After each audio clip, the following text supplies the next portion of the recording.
Good afternoon, everyone, and welcome to HR in the Fast Lane. Today, I have Jim Wong to my left, and he is a serial entrepreneur. Currently, he's the CEO and founder of Brilliant Financial Staffing. And you're having an exciting year. We are. Absolutely. Yeah. I think that I should just start to list off some of the recent recognitions that you've had. We, if you have not noticed, have somebody to my left that has been recently recognized as the #1 fastest growing business on Crain's Chicago Business of the 50 fastest growing businesses, correct, in Chicagoland? That's correct. That's correct. #1, you guys.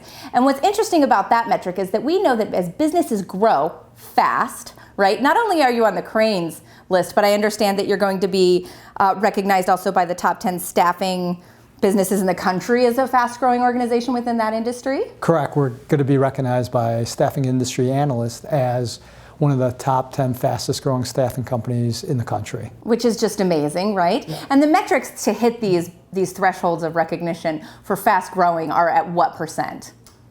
You know, every year that they recognize companies, it changes. So I don't know what the benchmarks are year over year, but I could tell you that we've had high triple-digit growth in the periods of time that has been measured. Yeah, triple-digit. That's amazing to me. Yeah, in Crain's it was more than triple-digit growth. It's amazing. And when you think of the growth in your industry and what you're experiencing right now, what's really interesting to me is that you're in the staffing industry, and we think about the external marketplace right now, and a lot of businesses, because you're particularly really in, financial staffing, IT staffing, That's correct.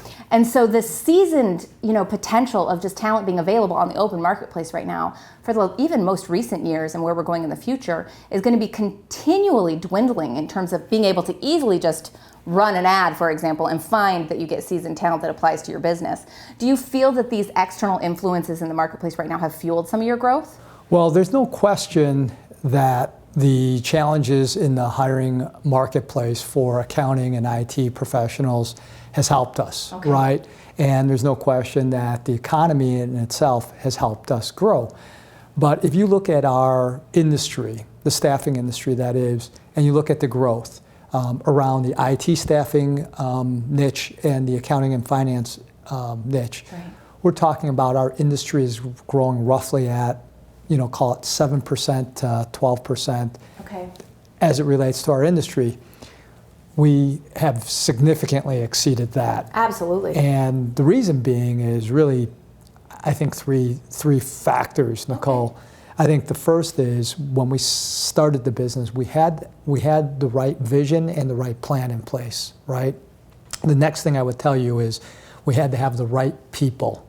And then from there, we had to have the right processes and systems in place to support that growth. And that's how we've been able to outpace our competitors. If you're looking at our industry growing because of those external factors at roughly 7 to 12, 15%, we're crushing those growth rates because of the plan that we had in place, the people that we have in place, and the processes and systems. Yeah, and I definitely know that you're a man of metrics. And so one of the things that I have to just talk about briefly is how even I had the opportunity to see into your world a couple of years ago. Your business has been around for about 6 years, right? Yep, we're coming up on our 6-year anniversary. Congratulations. Thank you. So, you have this a short period of time when you think about it, 6 years.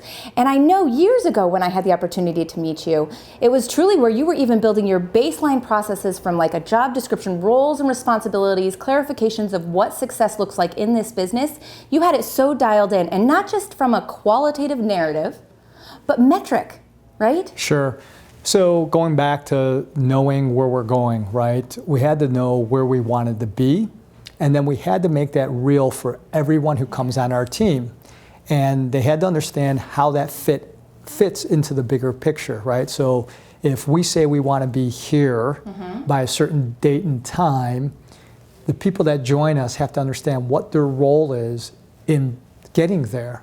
And that's where the metrics come in, and they support our ability to achieve those goals.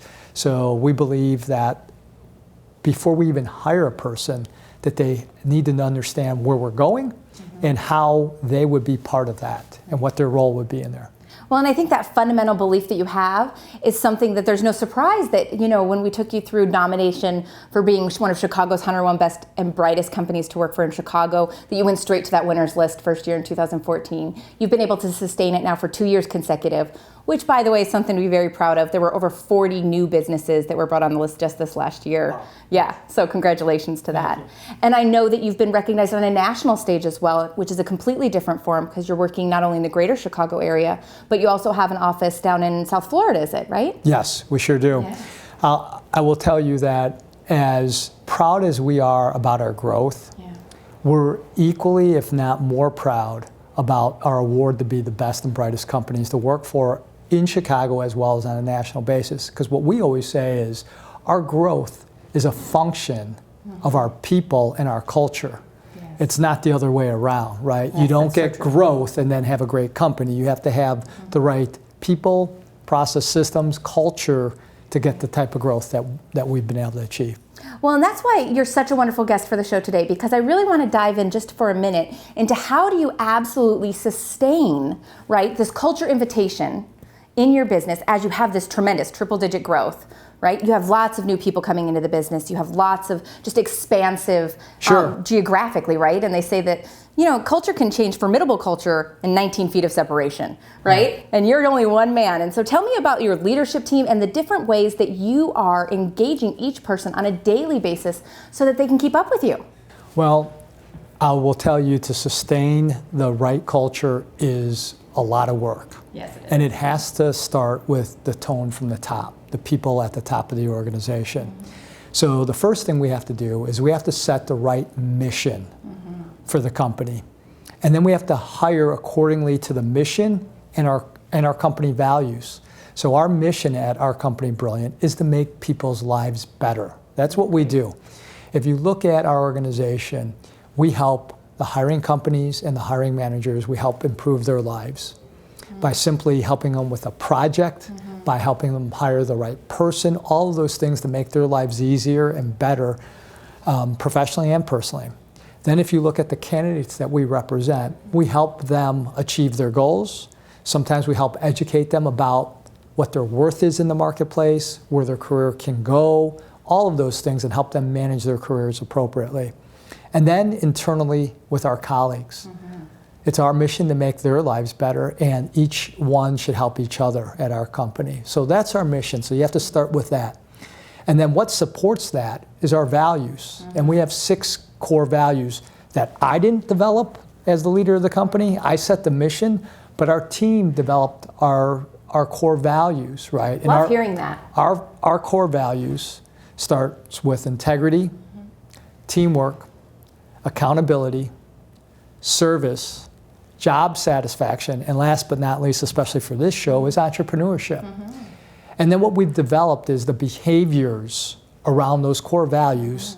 And when you have the behaviors around those core values, then you have to recognize those behaviors and reward them. And we reward them not only financially, right, but with recognition and promotions. And these are the people that we retain, and they drive our culture. So if we do those things and we focus on the mission and our values every day, and gosh knows we're not perfect by any means because it's a lot of work, we know that we'll get the growth and we'll be able to sustain our culture. Well, and make people's lives better, right? That's the key. That's the key, absolutely. And you touched on a topic that I'm kind of passionate about. I might have to have you on my show again in the future, with entrepreneurship being one of these factors that is a value. Businesses really are starting to get to the place where intrapreneurship is something that's important within a business, so people really can have a handprint on what they do every day. That's absolutely correct. Yes. Yes, we have a team of people who would prefer to work for the David as opposed to the Goliath, because we're not the Goliath in our industry. So when they come and join us, they've already got an entrepreneurial spirit. And for example, we opened up our Florida market with a gentleman who is a diehard entrepreneur, and his goal was to open and launch a market because he wants to feel like he owns a business, and that's what he's doing down there in South Florida for us. Oh, that's incredible. It really is.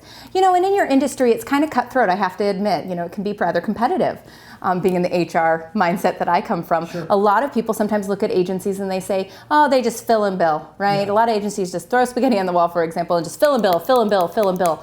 And I know that that's not what your agency's about. Tell me a little bit about what differentiates Brilliant from other staffing agencies, maybe with this poor persona.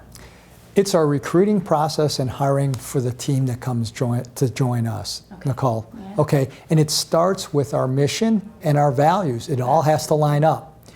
There is no question that our recruiters and our business development professionals are entrepreneurs and they're money motivated. That's got to be there too. Yeah. However, at the core is they have to want to make people's lives better. We're very selective about who we bring on our team, and they have to match up with our values. And we're a small enough company. We're currently today at 80 employees. Great. Our culture is so tight that if you don't share the same values of our colleagues, Sure. quite frankly, they're not going to be on the team very long. So we have a strong vetting process. Okay, and if we miss that when they're still on the team, one of our values is accountability. They have to live up to those values, and if not, they can't be on the team.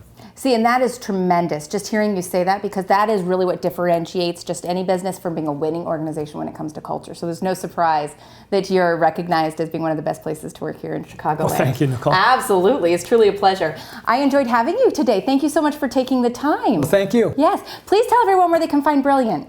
Well, you could certainly find us in social media on LinkedIn, Twitter, and Facebook. And then separately from that, of course, you could find us on our website, which is Brilliant, the word Brilliant, and then FS, that's F as in Frank, S as in Sam.com, brilliantfs.com. It's wonderful. Thank you so much, Okay. Jim. Thank you. Make it a great day, everyone. Take care. Thank you.